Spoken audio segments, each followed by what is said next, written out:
कुर्बानी के 3 दिनों में कुर्बानी की जाएगी, 10 तारीख को, 11 को और 12 को। 3 दिन कुर्बानी के, 3 दिन में कुर्बानी करना। अगर कोई मुसलमान इन 3 दिनों के अंदर एक लम्हे के लिए भी मालिक निसाब हो गया तो उस पर कुर्बानी वाजिब हो जाती है।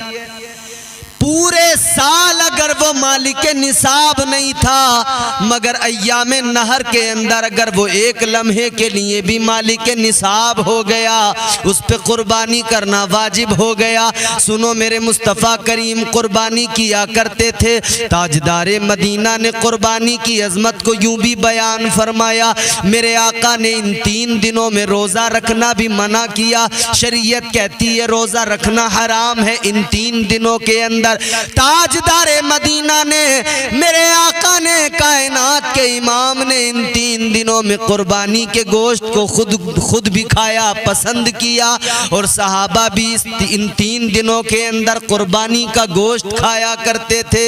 अल्लाह अकबर। गौर करो मेरे अजीजों, हमारे मुआशरे के अंदर हमने देखा है ये 3 दिन जब कुर्बानी के आते हैं, गोश्त की ज्यादती के सबब कुछ लोग कहने लगते हैं कि जी गोश्त बहुत ज्यादा है, देख देख के अब तबीयत नहीं होती खाने को, अब गोश्त को इतना देख देख के तबीयत नहीं चाहती खाने को।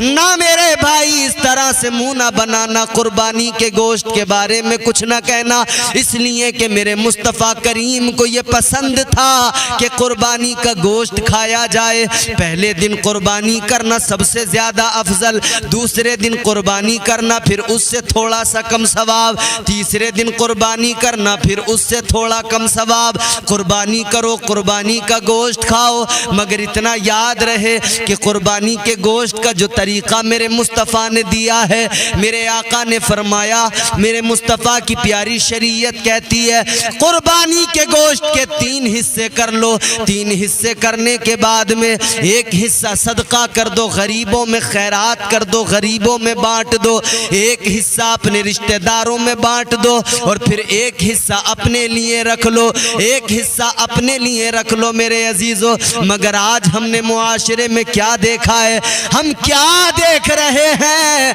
अल्लाह ताला के प्यारे रसूल की तालीम तो ये है, गरीबों मिस्कीनों को खिलाओ, गरीबों मिस्कीनों में बांट दो, अपने रिश्तेदारों में बांट दो। मगर हम क्या करते हैं, 10 दिन तक अपनी फ्रिज में स्टोर करके रख दिया करते हैं, 15-15 दिन के लिए अपनी फ्रिज में स्टोर करके रख दिया करते हैं। इतना हमें जो है जरा सा भी ख्याल नहीं रहता कि हमने कुर्बानी की है तो गरीबों को भी इस बहाने से मिल जाए, गरीबों को भी इस मौके पर गोश्त मिल जाए। अरे तुम्हें अल्लाह ने दौलत दी है, माल दिया है, अल्लाह ताला ने मालो दौलत से नवाजा है, तुझको अल्लाह ने नवाजा है, तू पूरे साल खरीद के भी खा लेता है, तू हर तरह से खा लेता है, मगर उन गरीबों को देख लिया कर जो कुर्बानी के दिनों में तेरे मेरे देने की वजह से ही गोश्त खा लिया करते हैं। उन गरीबों के बच्चे मुंतजिर रहते कुर्बानी में, हमारे पड़ोसी, हमारे महल्ले वाले, हमारे गांव वाले हमें गोश्त ला कर देंगे, हम पका कर खाएंगे। क्या कभी तुमने सोचा है तुम्हारे घर के अंदर तो 10 तरह के पकवान तैयार हो रहे हैं, मगर गरीब के बच्चे उस मौके पर भी इंतजार करते रह जाते हैं कोई गोश्त ला कर देगा। और कुछ गोश्त बांटने वाले ऐसे हैं जो रस्मन 2-2, 4-4 बोटियां तकसीम कर देते हैं। खुदा के लिए इतना तो दिया करो कि गरीब के बच्चे कुछ खा लिया करें, इतना तो दिया करो। और मेरा अपना मानना, और मेरा अपना नहीं बल्कि सूफिया का तरीका तो ये है, गोश्त भी गरीबों में दो, शरीयत कहती है एक हिस्सा मिस्कीनों को बांट दो, गोश्त भी दो, और अल्लाह ने तौफीक दी है, नवाजा है तो इतना भी करो कि उसके साथ साथ ये भी देखो कि गोश्त तो दे दिया, अब इसके पकाने के लिए इसके पास में बाकी चीजें भी हैं या नहीं हैं। अगर नहीं है तो तुम उसको थोड़ी सी कुछ चीजें भी दे दिया करो, थोड़े मसाले भी दे दिया करो, ताकि वो गरीब बनाकर खा सके आसानी से। अल्लाह अकबर। मगर हमने देखा है बाज ऐसे भी लोग हैं जो ईद कुर्बानी का गोश्त रखते हैं, मुहर्रम तक खाया करते हैं। बकरीद के गोश्त में मुहर्रम का हलीम तैयार किया जा रहा, फ्रिज में स्टोर करके रख दिया। खुदा के बंदे, तूने जाना नहीं इस्लाम का मिजाज क्या है, तू समझा नहीं मेरे मुस्तफ़ा की तालीम क्या है।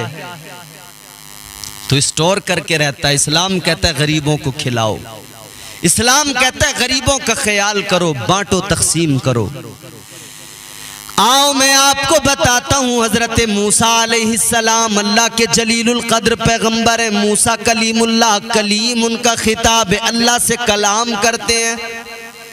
हजरत मूसा अलैहिस्सलाम के दौर में एक इंसान है जो बेहद गरीब है, बेहद गरीब है। एक रोज हजरत मूसा अलैहिस्सलाम कोहे तूर पर जा रहे हैं, उस गरीब के पास से आपका गुजर हुआ। वो गरीब देखता है, कहता है मूसा अलैहिस्सलाम कहाँ जा रहे हो? फरमाने लगे मैं अल्लाह से कलाम करने कोहे तूर पे जा रहा हूँ। वो गरीब कहने लगा जा रहे हो तो मेरा एक मारूजा भी अल्लाह की बारगाह में पेश कर देना, मेरा एक पैगाम रब के हुजूर तक पहुँचा देना। हजरत मूसा अलैहिस्सलाम ने फरमाया बोल क्या है? कहने लगा मैंने आज तक कभी पेट भर के खाना नहीं खाया, मैं इतना गरीब हूँ कभी पेट भर के खाना न खा सका। अल्लाह अकबर। कहता है ऐ मूसा, अल्लाह की बारगाह में जा रहे हो, अल्लाह से इतना मेरा पैगाम कह देना, इतनी मेरी गुजारिश अर्ज कर देना कि परवरदिगार मेरे मुकद्दर का जो भी रिस्क है, जो सारी जिंदगी में मुझे रिस्क मिलने वाला है, मेरा खुदा वो रिस्क मुझे एक बार में अता कर दे ताकि मैं एक बार तो पेट भर के खाना खा सकूं। कहता है परवरदिगार से कहना कि मेरा सारा रिस्क मुझे अल्लाह एक बार में दे दे ताकि मैं एक बार तो कम से कम पेट भर के खा लूं। हजरत मूसा अलैहिस्सलाम ने फरमाया ठीक है।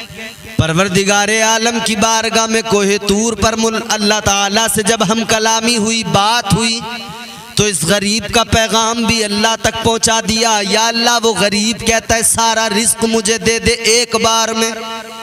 अल्लाह वो कहता है कि एक बार तो भूख मैं अपनी मिटा सकूं, पेट भर के खाना खा सकूं। हजरत मूसा अलैहिस्सलाम ने जब अर्ज किया, अल्लाह ने फरमाया ठीक है। परवरदिगार ने उसे उसका सारा रिस्क, उसकी जिंदगी भर का, उसके मुकद्दर में जो भी था अल्लाह ने अता फरमा दिया। अब मेरे अजीजों, हजरत मूसा अलैहिस्सलाम तो आ गए कोहे तूर से। कुछ वक्त गुजरा, एक दिन मूसा अलैहिस्सलाम का उस तरफ से गुजर हुआ। आप देखकर हैरान हो गए। वही गरीब जो कल कह रहा था कि अल्लाह ताला मुझे मेरे सारे मुकद्दर का रिस्क एक बार में दे दे ताकि मैं एक बार पेट भर के खा सकूं, वो इंसान है, उसी के घर पे लंगर चल रहा है। गरीब आ रहे हैं, खा के जा रहे हैं, अल्लाह के नाम पे लोगों को खिला रहा है, लोग आ रहे हैं, खा खा के जा रहे हैं। अब हजरत मूसा ने देखा, हैरान हुए, इस गरीब के पास इतनी दौलत कहां से आई, इसके पास इतना माल कहां से आया, ये लंगर जारी किए हुए है।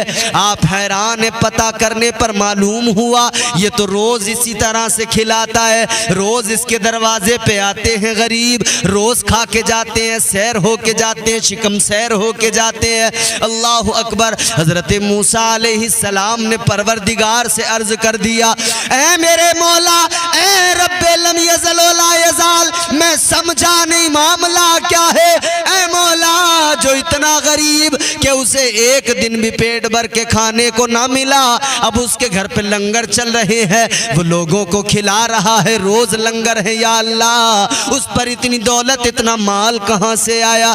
अल्लाह ने फरमाया मूसा, वो इंसान बड़ा सियाना निकला, बड़ा चालाक निकला।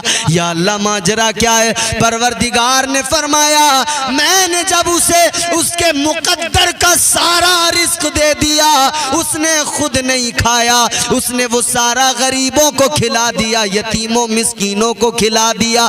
तो मेरा तो वादा है कि जो मेरी राह में मेरे नाम पे खर्च करेगा या मेरे नाम पे भूखों को खिलाएगा, मैं उसे मजीद अता करता जाऊंगा, मैं उसे और ज्यादा अता करता जाऊंगा, मैं नेमतें बढ़ाता जाऊंगा। अल्लाह फरमाता है, वो बड़ा सियाना निकला, मैंने उसे दिया, उसने गरीबों को खिलाया, फिर मैंने और दिया, नेमत नेमतें बढ़ाई वो और खिला रहा है, वो खिलाता जा रहा है, मैं बढ़ाता जा रहा हूँ, वो लोगों को खिलाता जा रहा है। और मेरा तो वादा है जो मेरी राह में एक खर्च करे मैं उसे एक के बदले 10 अता करता हूँ। वो एक को खिलाता है मैं उसे एक के बदले 10 का रिस्क देता हूँ। वो 100 को खिलाता है मैं 1000 का उसको दे दिया करता हूँ। वो बड़ा सियाना निकला, वो बड़ा होशियार निकला, वो गरीबों को खिलाता जाता है, मैं उसका माल बढ़ाता जाता हूँ। तो ये है गरीबों को खिलाने पर अल्लाह ताला नेमतें बढ़ाता जाता है, परवरदिगार नेमतों में इजाफे फरमाता है। मगर यहाँ फ्रिज में 10 दिन के लिए स्टोर करके रख दिया, किसी गरीब को नहीं खिलाएंगे, सारा खुद खाएंगे। कभी कबाब बना रहे हैं, कभी जो है अलग अलग किस्म की डिशेस तैयार हो रही हैं। यूट्यूब पर इस वक्त देखो ट्रेंड चला है, फेसबुक पर देखो नए नए तरीकों के पकवान वो कुक बैठे हुए सिखा रहे हैं। आ रही है बकरीद, आ रही है ये कबाब बनाना, इस तरह का कौरमा बनाना, इस तरह से बकरे की चाप बनाना, इस तरह से आप ये करना, सारा सिखा रहे हैं। अरे खुदा के लिए ठीक है, जिस तरह से तुम्हें खाना है बनाओ खाओ, मगर गरीबों को जरूर खिलाना। शरीयत कहती है, इस्लाम कहता 3 हिस्से करो, 3 हिस्से करने के बाद में एक हिस्सा गरीबों यतीमों मिस्कीनों में बांट दो, दूसरा हिस्सा अपने रिश्तेदारों में बांट दो, जो तीसरा हिस्सा बचे वो अपने लिए रख लो। और एक चीज मैं यहां पर और एक मसला बयान कर दूं, जो हिस्सों वाली कुर्बानी होती है, 7 लोग मिलकर एक बड़ा जानवर लेकर कुर्बानी करते हैं। बास जगहों पर देखा गया जब गोश्त तकसीम होता है तो अंदाजे से तकसीम कर दिया करते, इतना तुझे, इतना तुझे, इतना तुझे। कहते कम ज्यादा हो जाए तो माफ कर देना, सब अपने ही लोग हैं। लेकिन इस्लाम कहता है ऐसा हरगिज न करना, नाप के तोल के देना, बराबर देना, एक बोटी किसी पर कम न जाए, एक किसी पर ज्यादा न जाए। इसलिए कि एक दूसरे में आपस में तो तुम अंडरस्टैंडिंग है, कह रहे हो कि एक दूसरे को मुआफ कर दिया, लेकिन अल्लाह का दीन, अल्लाह का प्यारा मजहब, परवरदिगार का अता करदा मजहब और मुस्तफ़ा करीम की दी हुई शरीयत कहती है नाप के तोल के वजन करके बराबर तकसीम करो, कम ज्यादा ना होने पाए। तो हर हाल में इसका ख्याल करें, कम ज्यादा ना होने पाए, अंदाजे से काम ना लें, पूरा वजन करें, बराबर एक दूसरे पे जाना चाहिए। 7 जो हिस्सेदार हैं उन 7 पर बराबर गोश्त पहुंचे। मगर यहां चल रहा है बस जैसे भी चल रहा है, खुदा के लिए कुर्बानी कर रहे हैं, पैसे खर्च कर रहे हैं, 5000 10,000, 5000 में 4000 में हिस्सा ले रहे हैं, 5-6 हज़ार में हिस्सा ले रहे हैं, या आप 10, 15, 20 हज़ार का कोई जानवर बकरा वगैरह लाकर कुर्बान कर रहे हैं, ज़िबा कर रहे हैं, तो आप इस पैसे को ख्याल रहे कि ये कबूल हो जाए कुर्बानी रब के हुजूर, पैसा भी बर्बाद न जाए और आपकी ये नियाज़मंदी भी बेकार न चली जाए। तो लिहाजा इन तमाम चीज़ों का ख्याल रखें, तो गरीबों को ज़रूर खिलाएं। अच्छा, इस्लाम तो वो प्यारा मजहब है, इस्लाम तो कहता है गरीबों का ख्याल रखो ज़रूर। और कुरान अल्लाह का कहता है, याद है ना, एक दिन मरना है, कब्र में जाना है, फिर हश्र में उठना है, फिर हिसाब किताब, फिर जन्नत और दोज़ख। ऐ लोगों सुनो, जब मैदान महशर में जन्नत और दोज़ख का फैसला हो जाएगा, जन्नती जन्नत में, दोज़खी दोज़ख में चले जाएंगे, दोज़खी दोज़ख के अंदर होंगे, जन्नती जन्नत के अंदर होंगे। एक ऐसा मकाम होगा जहां पर दोनों आपस में बातें कर सकें।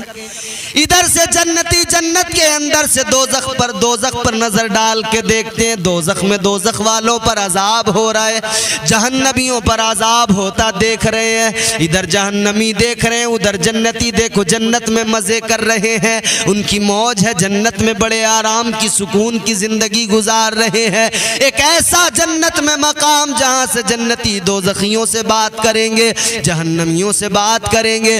वो जन्नती कहेंगे, ऐ जहन्नम वालों, कौन सा ऐसा अमल था जिसने तुम्हें जहन्नम के गड्ढे में पहुंचा दिया? तुम्हारा कौन सा ऐसा अमल था जिसने तुम्हें दोज़ख में पहुंचा दिया? तो ये दोज़ख के अंदर से लोग कहेंगे क़ालू लम नकु मिनल मुसल्लीन।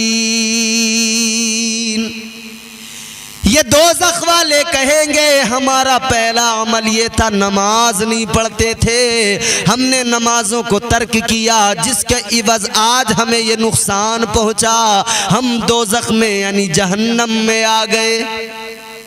और दूसरी बात वो कहेंगे वलम नकु नुतइमुल मिस्कीन।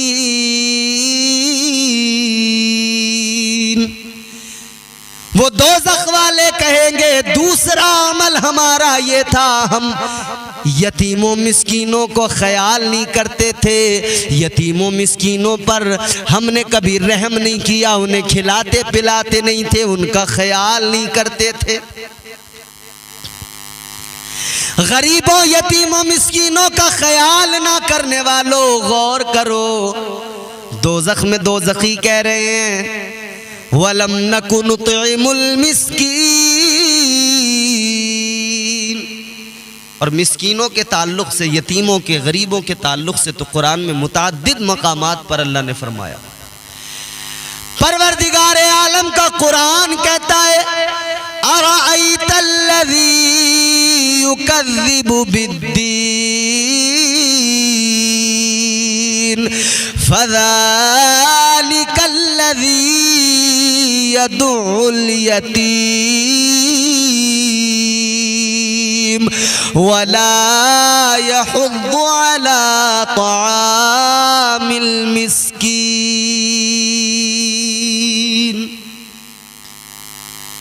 तो जरूरी है कि हम मिस्कीनों का, यतीमों का ख्याल करें। ईद का दिन आता है, क्या हम देखते नहीं है? सारे के सारे देखकर अनदेखा कर दिया करते हैं। ईद के मौके पर हमारे घरों में शॉपिंग बड़ी होती है, महंगे महंगे कपड़े हमारे बच्चे खरीद के लाते हैं, पहनते हैं, मगर गरीबों के बच्चों को देखा गया ईद के दिन ईदगाह के रास्ते पर खड़े हो जाते हैं। कोई सुरमा बेच रहा है, कोई गुब्बारे बेच रहा है, कोई बच्चों के खिलौने बेच रहा है।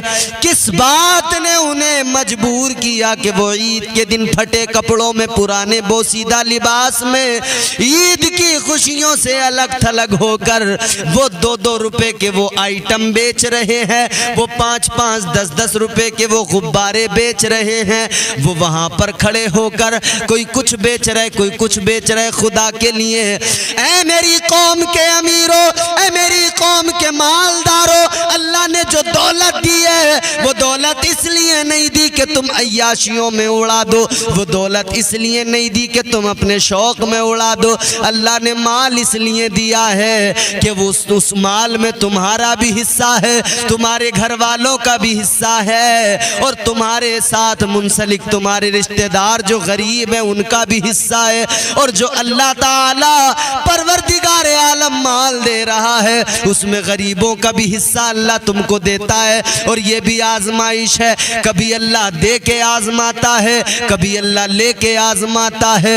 एक वो जो फुटपाथ पे खड़े हो के भीख मांग रहे, अल्लाह उसको भी आजमा रहा है कि ये इस आलम में गुर्बत में भीख मांग रहा है, मगर मेरा साबिर और शाकिर है या नहीं है, मेरा शुक्र अदा करता है या नहीं। और एक वो है जो महलों में है, अल्लाह उसे भी आजमा रहा है कि ये मेरे नाम पर खर्च करने को तैयार भी है या नहीं, मैं दे रहा हूं तो ये मेरे गरीब बंदों को खिलाता पिलाता भी है या नहीं।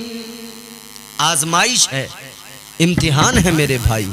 अल्लाह ताला कभी दे के आजमाता है, कभी ले के आजमाता है। और हमेशा याद रहे, माल दौलत पे कभी गुरूर, घमंड, तकब्बुर न करना, ये आनी जानी चीज है। एक वो इंसान जो मखमल के गद्दों पे महलों में सोता हो, एक वो गरीब जो फटे लिबास में हमारे आपके सामने रहता हो। हम अपनी आंखों से देखते हैं, शायद कभी हमें लगता भी होगा कि ये गरीब आदमी है, इसकी क्या औकात, इसकी क्या हैसियत, क्योंकि यहां तो औकात और हैसियत मालो दौलत से समझते हैं ना लोग। जितना बड़ा हराम खाने वाला हो, जितना बड़ा भ्रष्टाचारी हो, करप्ट हो। अगर मालदार है, लोग उसे कुर्सी दिया करते हैं, बड़ी इज्जत से बिठाया करते हैं। लेकिन गरीब हो, जिस्म पे फटा पुराना लिबास हो, चाहे जितना ज्यादा परहेजगार हो, लोग उसको जो है मुंह लगाने को तैयार नहीं होते। चाहे जितना ज्यादा शरीफ इंसान हो, लोग उस शरीफ की शराफत का मजाक उड़ाया करते हैं। ये हाल है आजकल। उस गरीब शरीफ इंसान की शराफत का मजाक उड़ाया जाता है। ये कौन कर रहा है? हम ही लोग कर रहे हैं ना। 4 पैसे आ जाएं तो अकड़ जाते हैं। मगर याद रखना, कभी किसी को दौलत की बुनियाद पर, मालदारी की बुनियाद पर उसके वकार को और उसके स्टेटस को नहीं जांचना परखना इस तरह से नहीं है, बल्कि पैमाना दूसरा है। परवरदिगार आलम ने कुरान मजीद में फरमाया, अल्लाह ताला का कुरान कहता है, इन्ना करमकुम इंदल्लाहि अतकाकुम। अल्लाह का कुरान कहता है, परवरदिगार आलम के नजदीक वो इज्जत वाला नहीं जिसके पास माल है, बल्कि इज्जत वाला तो वो है जो परहेजगार है, जो तकवा शियार है। अल्लाह तकवे की बुनियाद पर इज्जतें अता करता है। मगर यहां परहेजगारी, अगर गरीब है तो उसका भी लोग मजाक उड़ा रहे हैं। याद रखना मेरे अजीजों, एक बादशाह था, महल में अपने सो रहा था। बादशाह अपने महल के अंदर ऐशो इशरत की जिंदगी गुजार रहा है, मजे की जिंदगी गुजार रहा है। मगर एक गरीब है जो सड़क पर, उसके पास ओढ़ने बिछाने को भी कुछ नहीं है, न बिस्तर है, न घर है, न छत है, फुटपाथ पे सो रहा है वो गरीब। बादशाह ने महल की खिड़की से झांक के देखा, बादशाह तो मखमल के गद्दों पे सो रहा है, मखमल के गद्दों पे आराम कर रहा है, मगर वो गरीब सड़क पे फुटपाथ पे सो रहा है। एक फटा पुराना सा कंबल है, आधे को बिछा लिया, आधे को जिस्म पे ओढ़ लिया। वो गरीब इंसान फुटपाथ पे इस तरह से सो रहा है, वो बादशाह महल के अंदर है। उसे ख्याल आया, इसकी जिंदगी में मेरी जिंदगी में कितना फर्क है। मैं अपने महल के अंदर, आलीशान महल में मखमल के गद्दों पे सो रहा हूँ, मेरा ये नर्म नाजुक गुदाज बिस्तर है, और ये सड़क पर, सड़क के किनारे फुटपाथ पर पड़ा है, न बिस्तर है, न कोई छत है इसके पास में। बादशाह यही ख्याल लेकर सो गया। सुबह उठा, बादशाह ने कहा कि वो बाहर एक गरीब, एक फकीर सोया हुआ था, उसे लेके आओ, महल सजाओ, दरबार लगाओ। दरबार लगाया गया, उस गरीब को बुलाया गया, गरीब आया।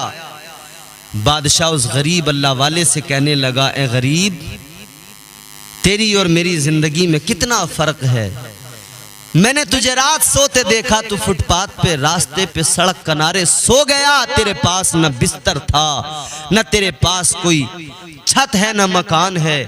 तू वहां सड़क के किनारे पर सो रहा है, और मुझे देख, मैं आलीशान महल में। अब जरा ये बता दे, तेरी और मेरी जिंदगी का फर्क, तेरी और मेरी रात का फर्क क्या है? तेरी रात कैसी गुजरी और मेरी रात क्या है? मेरी रात तो बड़ी अलग है, मगर ये बता तेरी रात कैसी गुजरी है। जब उस गरीब से, उस अल्लाह वाले से बादशाह ने कहा, ये बता तेरी रात कैसी गुजरी, वो गरीब कहने लगा, वो अल्लाह वाला कहने लगा, उस फकीर ने जवाब दिया है, बादशाह सुन ले, तेरी और मेरी रात, आधी रात तो दोनों की एक जैसी गुजरी। तेरी और मेरी दोनों की आधी रात एक जैसी, कोई फर्क नहीं। जैसी तेरी रात गुजरी वैसी मेरी गुजरी। मगर आधी रात के बाद में जो अगला रात का हिस्सा था, वो आधी रात मेरी जो है वो तेरी आधी रात से ज्यादा अच्छी गुजरी। बादशाह हैरान हो गया सुनकर, ये गरीब सड़क पे सोने वाला मुझसे कह रहा है कि मेरी आधी रात तुझसे ज्यादा अच्छी गुजरी। बादशाह कहने लगा, बता तेरी रात मेरे बराबर कैसे हो गई और मुझसे अच्छी कैसे हो गई? फकीर कहने लगा, सुन ले बादशाह, तू अपने महल के अंदर सोया, अपने नरमो गुदाज बिस्तर पे सोया, मगर नींद तो आखिर तुझे आई ही। मैं सड़क किनारे सो गया, फुटपाथ पर सो गया, मुझे भी नींद आई, तुझे भी नींद आई, नींद दोनों की एक है। नींद अल्लाह की मखलूक है, बिल्कुल सेम है, जैसी तुझे आती है वैसी मुझे आती है। और नींद जब आ जाए तो क्या नरमो नाजुक बिस्तर और क्या सड़क, क्या पत्थर, नींद एक जैसी।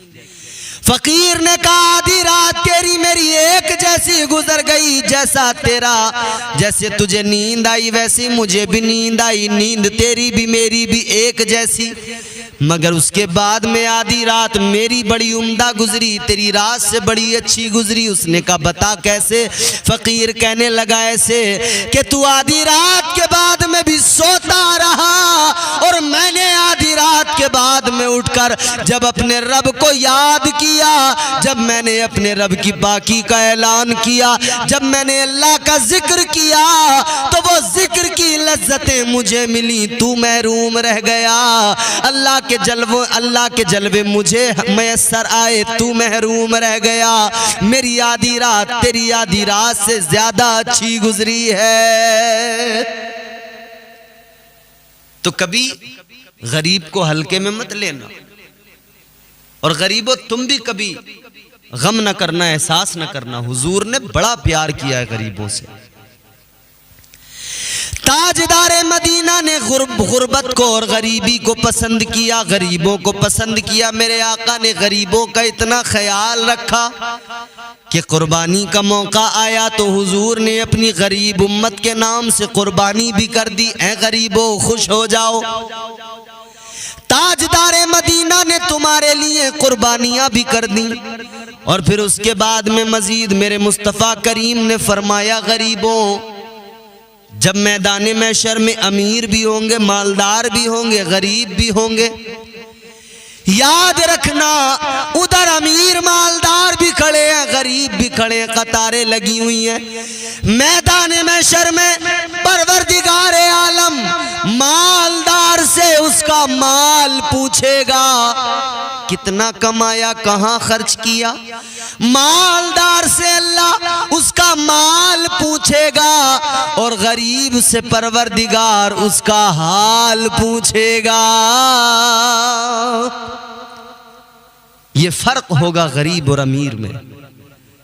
और मेरे मुस्तफ़ा करीम वाली ये कौनैन ने फरमाया, जब जन्नत में जाने की बारी आएगी, ये अमीर मालदार हिसाब देता रह जाएगा, गरीब जन्नत में चला जाएगा। कितना पहले फरमाया गया, अमीर के मुकाबले गरीब 500 साल पहले जन्नत में चला जाएगा।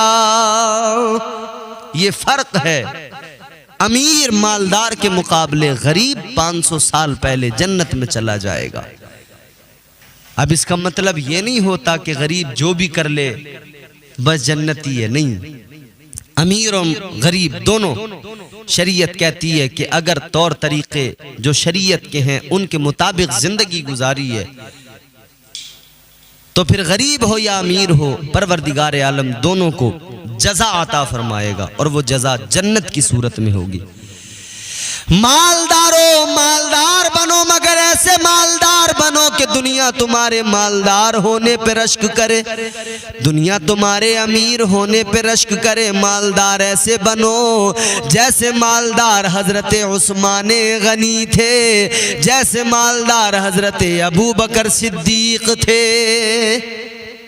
कारून के जैसे मालदार न बनना, नमरूद और शद्दाद के जैसे मालदार न बनना। मालदार बनो तो कुर्बानी करो, गरीबों का ख्याल करो, गरीबों को खिलाओ। ये 10-10, 20-20 दिन तक फ्रिज में गोश्त जो स्टोर करके रखते हो, फिर नई नई डिशें बनाते हो, खुदा के लिए खाओ, मगर गरीबों को पहले खिलाओ, गरीबों का ख्याल करो।